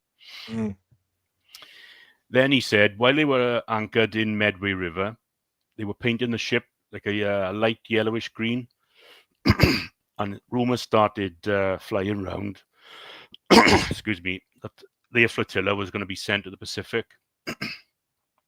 The rumour was right for most of the flotilla, but my grandfather's ship never went. But what he said was that most of the crew at this point were happy not to go, because a lot of them felt they were shit on by the Allies. They were with Stalin and things like that. And yeah, this is the era of Poland being shafted again, this time by their allies, although that's happened already in the past. But yeah, that tragic chapter that Jenny Grant talks about is that, you know, Poland's story in World War II is nothing but tragic from beginning to end. And despite all the bravery and incredible contributions they made, it's just out of one dilemma to another dilemma, and people basically betraying them is the word, isn't it? Yeah, extraordinary. Yes, it is, yes. And he also said that some of the sailors thought that the Allies had an hand in General Sikorsky being killed in the plane crash in 1943. But my grandfather's own opinion was that he blamed Sikorsky for what happened to his mother in Russia, because obviously when they found the Katya massacre, he was like pushing for an investigation, wasn't he? And then that's when Stalin stopped the evacuation of the Poles. So I think that affected, that was his opinion on it, Then he said several days after the German surrender, they were in Wilhelmshaven. He said there was a lot of ships being guarded by British troops, the German warships. And the boarding party had to go on patrol in the town, but he said it was deserted. And they were walking through a park, and they come across a large statue of a German. And he said one of the party said, "We haven't had a chance to shoot at anybody yet, so we're going to shoot at this guy." So he emptied his Thompson submachine gun on the statue. And my grandfather says that the rest of the party were like, "This guy's nuts." So they stayed away from him then. And he said somehow when they go back to ship, that no one said anything, because obviously you've got to count the ammo and things like that, but nothing was said. He said, his mindset of people, do know what he's been through. It's crazy. Again, it's another mad thing. He then says, with the war over, he attended a surveyor's course in Edinburgh from June 1940. From June to July 45 to January 47. And he said whilst he was there, he got into a conversation with a Polish priest, and a discussion developed. And he was asking my grandfather why he wasn't going to mass, because he was Roman Catholic, and that's how we were brought up. And my grandfather, in the end, said to him, "It's too much bother to get dressed up into his uniform for an hour. If he could go in his overalls, he would." To which the priest said to him, "I haven't got a problem with that," he said. "And if I need a hand, I'll also ask you to help serve mass." And as what it turned out is that before the war, where my grandfather was helping out in the church in Pinsk and back home, this priest had seen my grandfather serving mass there. And I think part of the way my grandfather lost his faith a little bit, because he doesn't mention it after they get deported in all his memoirs until this point. And all growing up, he was devout for the rest of his life. So I think this conversation with this priest restored his faith, I think, a little bit. And then these photos are from that course. So the first one on the top left is at where they started it in Edinburgh. Halfway through the course, they went to Loch Gaelloch, where HMS Neptune base is now with the submarines. So that picture on the top right is of there. And then the bottom one, because they were billeted then in wooden barracks, and that's my grandfather studying for exams, because they had to take exams for this. Following the course, then he returned to Oakhampton Naval Camp, and he said while he was there was a couple of job offers. He said then he already knew he wasn't going to return to Poland; he was going to stay in the UK. And the surveyors, the lecturers on this course, lined up a couple of jobs. There was one with Nottingham Council, but it was 2 months trial basis without pay. So and the Navy would only pay 1 month, so he declined it and said, "No, thank you, I'm not doing that." So when he was at the Oakhampton camp, he was assigned to the headquarters office. He said when an incident happened that nearly caused a riot, he said one of the guys was in the showers and he spotted another guy with an SS tattoo. So they locked up this guy, but then it spread around the camp that there's someone in the camp with an SS tattoo. So a crowd gathered and mob things, and they were ready to break into the jail and lynch this guy. So he said the CO of the camp called a nearby British base. I said, and then 20 fully armed Red Berets turned up and took the guy away. He said they never heard what happened to him after that. And again, this is something I'm still looking into. I haven't been able to do anything on it, but what I would say is my grandfather was growing up. He was very wary of a lot of the Poles that he didn't know, because he said a lot of people were changing their name. They weren't really Poles and stuff like that. So he didn't. He only stuck to the ones he knew. So whether this was part of it, I'm obviously of what happened, I don't know. He then said, same time, then they disbanded the Polish forces and they had to join the Polish settlement corps. Sorry, they had to sign a contract. They were given a British Army number, but everything else remained the same. And then the NCB had just been formed, and they came around the camp recruiting for the mines. So my grandfather, Con Ludovic, and this other sailor, Eddie Rosenek, who's on a different ship, they had a chat and said if they go, they could all live together, they could stay together. So when the NCB came, they spoke to the representatives. They told them that the NCB would pay for all the education up as far as university. So when my grandfather heard this, he was completely sold on it. And they signed on there and then. And within 2 weeks, they were discharged and they were on a train to Newport in South Wales. And then from Newport, they got a train up to Blackwood. That was in Monmouthshire at the time. And then from there, they went to a nearby Oakdale training camp for miners. And that was pretty much the end of it. That was the end of his naval career. And once he finished training, the three of them moved to Aberdeen in Glamorgan, and that's where he met my nan. And his memoir ends there. And when my mother and my aunties and my nan, when they read it, they said to him, "How come you stopped at this point?" To which, with his sense of humour, he turned around and said to him, "Well, nothing really happened after the war."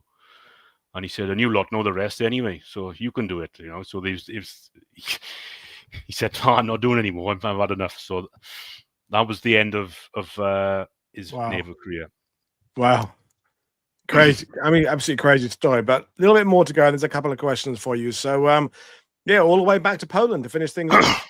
Yeah, so I wanted to add this thing because it's I'll talk about them briefly, but these are family members that I know of, and I know a little bit about what happened to them that were lost during World War II.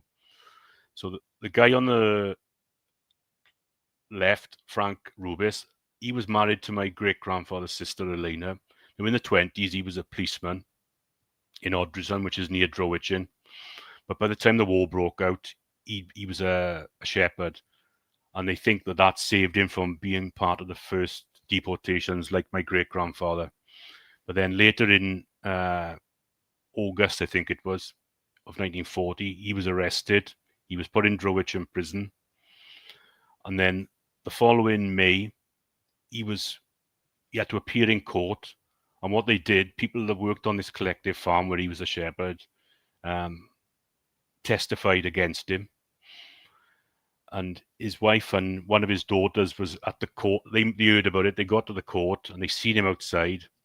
He asked them to send bread and some cigarettes to the prison on the next designated date. But when they went there in June of 41, he was no longer there. And they didn't know what happened to him until sometime later on. This man who was in the prison at the same time sought out his wife, Helena, so that's my grandfather's auntie, and she explained to him that he was in the prison at the time, and he said that in June of 41, that abruptly one night, that Frank and several others were called out of their cells and they were sent to Siberia.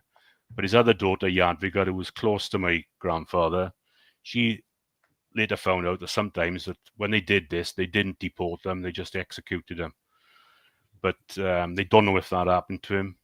Then in 1956, they received a letter. His two daughters, Vonda and Jadwiga, they received a letter from the Polish Red Cross saying that their father had passed away in Buzaluk, where General Anders first started forming Anders' army.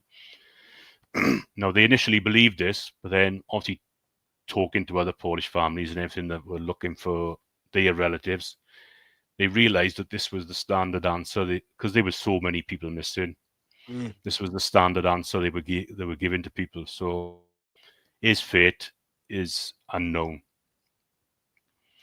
Then Stefan Ranachowski is my great-grandfather's younger brother that I talked about. He was in Janov where my grandfather was deported.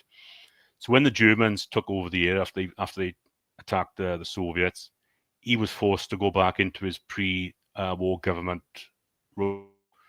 But then when the Russians pushed back through, he got arrested, sent to Siberia. I'm not sure what year this was, but then nobody heard anything about his fate until about 1948, when a guy called Mr. Weiss was searching for the Ranachowski family, and he was in Warsaw, and if they could come and meet him. So my grandfather's cousin Jadwiga, who's the daughter of Frank, were there next to him.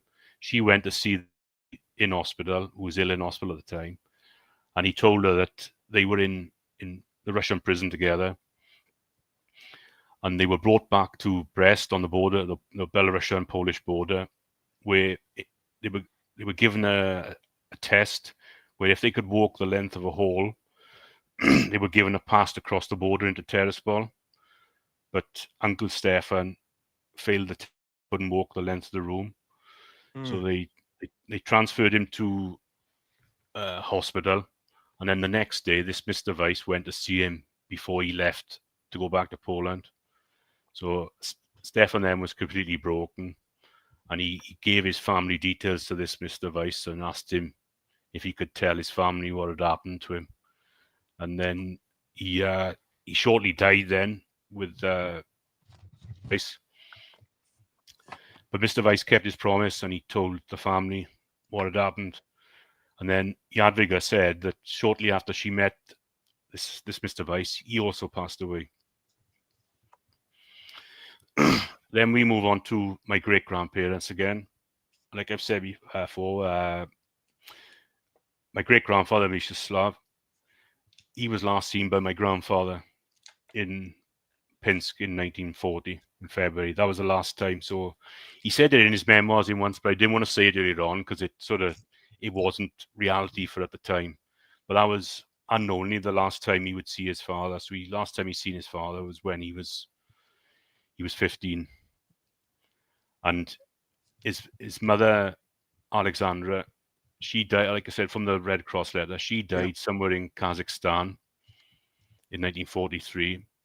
And my grandfather's younger brother, along with a few friends he had at the time before they joined the Polish unit in the Red Army, they built a coffin and buried her somewhere in Kazakhstan. But we have no idea where that grave is. Wow. Then my great grandfather's other brother, Victor, he was in that town Persia that was close to Mortal, and that's his wife Vonda. Now, I've put down there that she survived because she did. Her and their three children survived. But Victor's fate was a bit similar to Stefan's. That when the Germans pushed through, he was forced back into his government role. And in the winter of 41-42, Russian militia were operating in and around the town that he was in. And he was kidnapped by the militia. He was taken to this militia building along with several other Poles. And there's two accounts of what his fate was. My grandfather says in his memoirs that they locked the building and they set fire to it, and they were all burnt alive. But his cousin's account, because I've read her memoir as well, is that that they were all executed first, and then the militia set fire to the building to hide the murders, because obviously he was still under German rule, still occupying it. And his wife, Vonda, who's in that photo, she went to the area the next day, and in amongst the charred remains, she recognized the belt buckle as being Victor's. So she knew that he would die there. And before my grandfather passed away, actually, he'd received a letter from his cousins, and they were explaining what had happened to him by her. And obviously he was in Polish, and we can't speak Polish. And I asked my grandfather about it, and that's the only time I ever saw him cry. So, it's mad. And then Zygmunt, he's my great-grandfather's older brother. He was a veteran of the Russian-Japanese War of 1905, I think it was, because obviously Poland was under Russian Empire then, that part they were in. Now, in the war, he was a railway master in a town near Lublin, but he also worked for the AK resistance. But he was arrested by the Gestapo, was obviously beaten, tortured, and they sent him to one of the camps in Auschwitz. Obviously, this is pre what Auschwitz became. And there were cases at that point where you could advocate to get people released. And Zygmunt's wife managed to get his release. I'm not sure the exact time frame, but he was gravely ill by the time they released him. But they got him out, and he saw his young daughter shortly before he passed away. So that's the fate on several members of my grandfather's family. Crazy stuff. Amazing. Thank you for sharing all this. And right, so these are his campaign medals that my nan gave me after he passed away. Unfortunately, the star is missing on the 1939-45 star.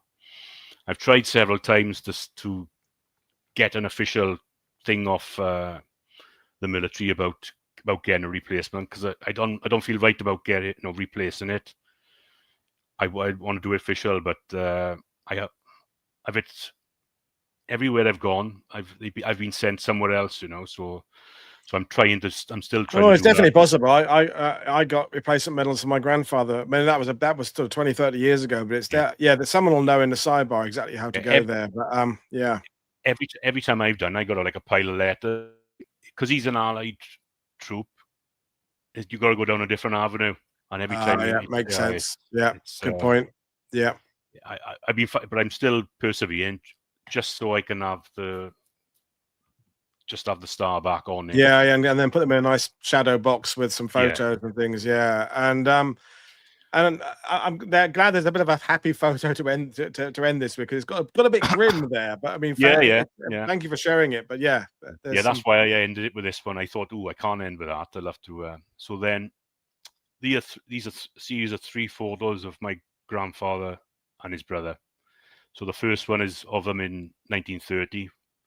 The middle one is of a school play in 1936. So in the first one, the taller one stood up is my grandfather because he's the oldest. In the middle photo, father is the second sailor, stood up on the left.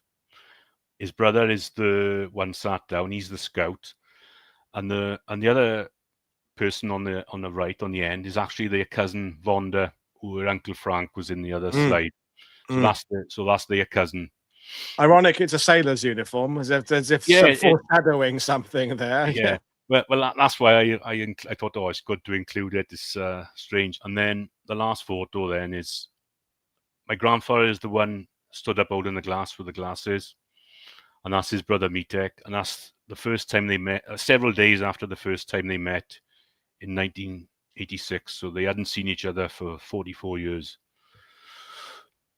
So they were reunited then for a period like before my grandfather's brother. He passed away after, but they did get again.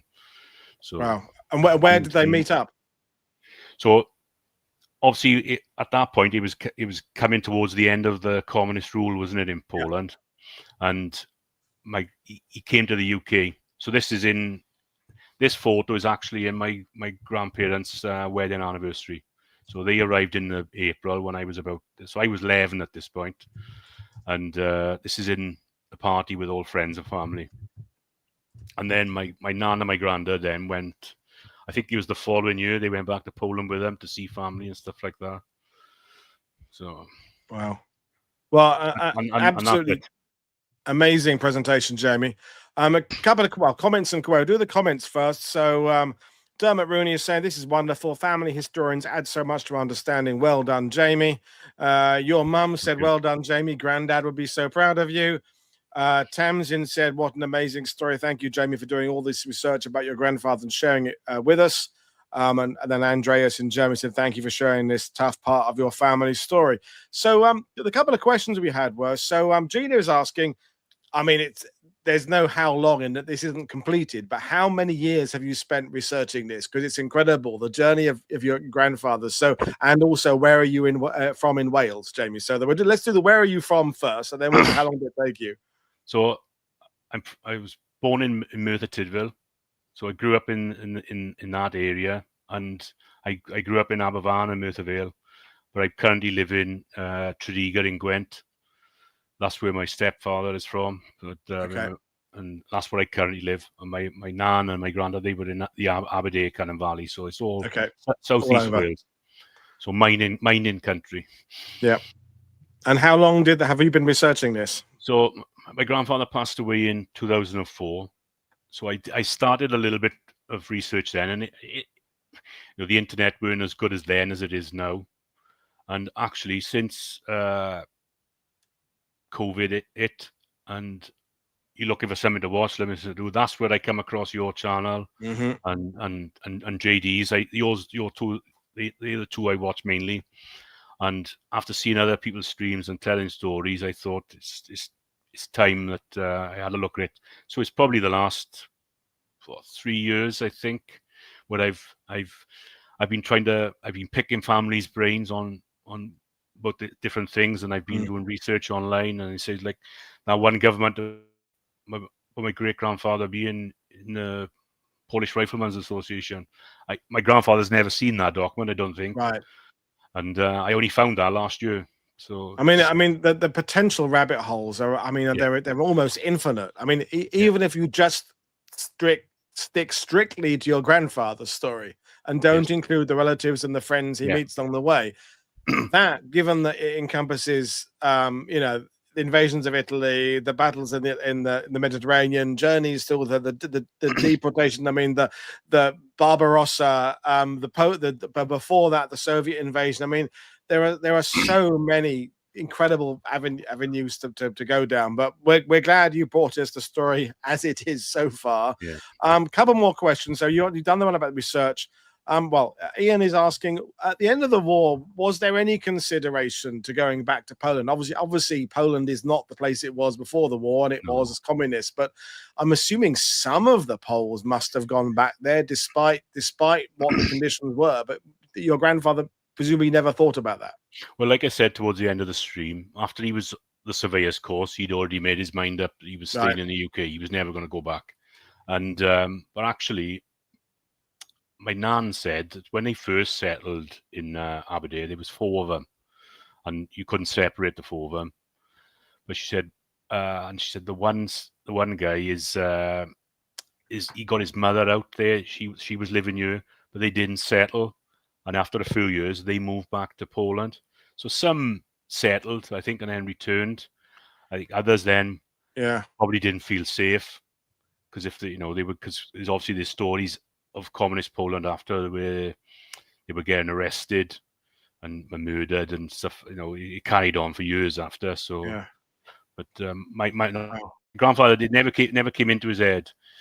Well, my last one was kind of a trivial question, really, but was he good at pub quizzes and things? I mean, his geography knowledge must have been through the roof. I mean, compared to your average Welsh coal miner in the post-war period, who probably hadn't travelled too much. Obviously, there's lots of World War II veterans coming back, but then you've got the Bevan boys who didn't go overseas. Was your grandfather a kind of a incredibly well versed in world knowledge? I think, I would say so. Yes, he was a miner, but he worked his way up to under manager. And from when I only ever knew him as an under manager, and the pit he was under manager in Merthyr Pit, and the school bus used to drop me and my brother off outside the pit, and me and my brother could just walk in there. Nobody stopped us. Everybody knew us. So because they were offered the education, he actually went to Swansea University, and he'd done enough papers and exams to be a manager. And in his stuff I've got here now, I think there's about 6 applications to be an actual manager, but he was turned down every time. Whether that was part of because he was Polish, I don't know. But he also later in the 50s, he became in 54, I think, and he changed his name in 57 to William Gerard. And my nan said it was because the story was that they couldn't pronounce my nan's name when she was going to shops and stuff like that. But whether there was anything more to it, I don't know. But actually, his name William was taken from William the Conqueror because he was one of his favorite characters from history. And Gerard was his grandfather's Christian name. So wow. So I mean, we could just keep saying wow and wow and wow. What an incredible journey. But we talked about how long this is. 2 hours.